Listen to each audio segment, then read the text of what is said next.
नमस्कार, मी Rajratna Jondhale. Top news मराठीमध्ये आपलं स्वागत. शनिवार वाड्यात नमाज पठण केल्यानं तुमच्या धार्मिक भावना दुखावल्या. मग शनिवार वाड्यात मस्तानी दरवाजामुळे तुमच्या भावना दुखावत नाहीत का? बाजीराव आणि मस्तानी यांना शमशेर नावाचा मुलगा होता. त्या शमशेर बद्दल तुमचं मत काय? अशा शब्दात रिपब्लिकन पार्टी ऑफ इंडियाचे खरात गटाचे राष्ट्रीय अध्यक्ष सचिन खरात यांनी मेधा कुलकर्णी यांच्यावर टीका केली. पुण्याच्या खासदार मेधा कुलकर्णी यांनी एक व्हिडिओ ट्विट केल्याचं समजत आहे. या व्हिडिओमध्ये शनिवारवाड्यामध्ये नमाज पठण झाल्याचा आरोप त्यांनी केला आहे.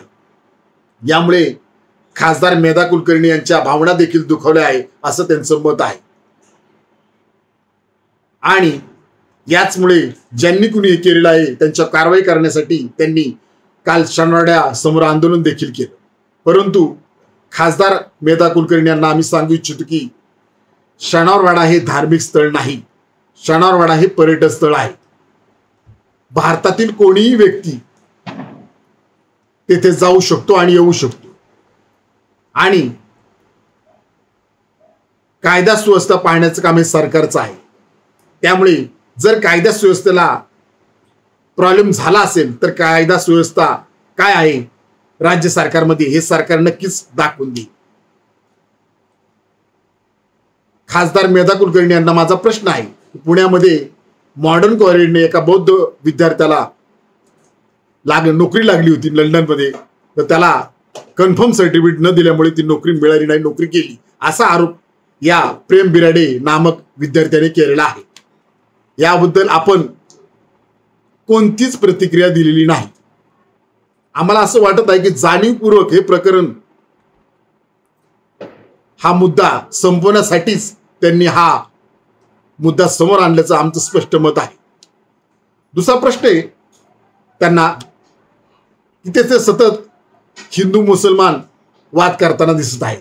त्यांना माझा प्रश्न आहे की शनिवारवाड्यामध्ये मस्तानी दरवाजा आहे.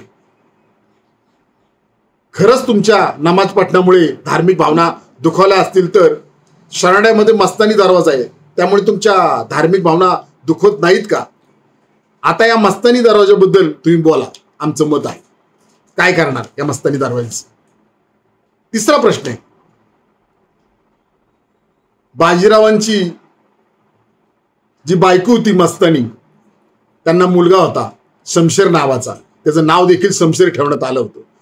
तुम्ही बाजीरावची बाजू घेऊ शकता परंतु शमशेरची नाही.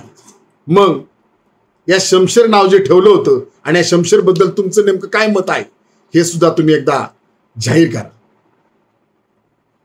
त्यामुळे मी तुम्हाला सांगू इच्छितो, संविधान निर्माता महामानव डॉक्टर बाबासाहेब आंबेडकर यांनी लिहिलेल्या संविधानानुसार भारत देश चालतो आणि संविधान सर्व धर्म समभाव मानते. एवढंच मी खासदार मेधा कुलकर्णी यांना सांगू इच्छितो. सर्व जनतेस दीपावलीच्या हार्दिक शुभेच्छा.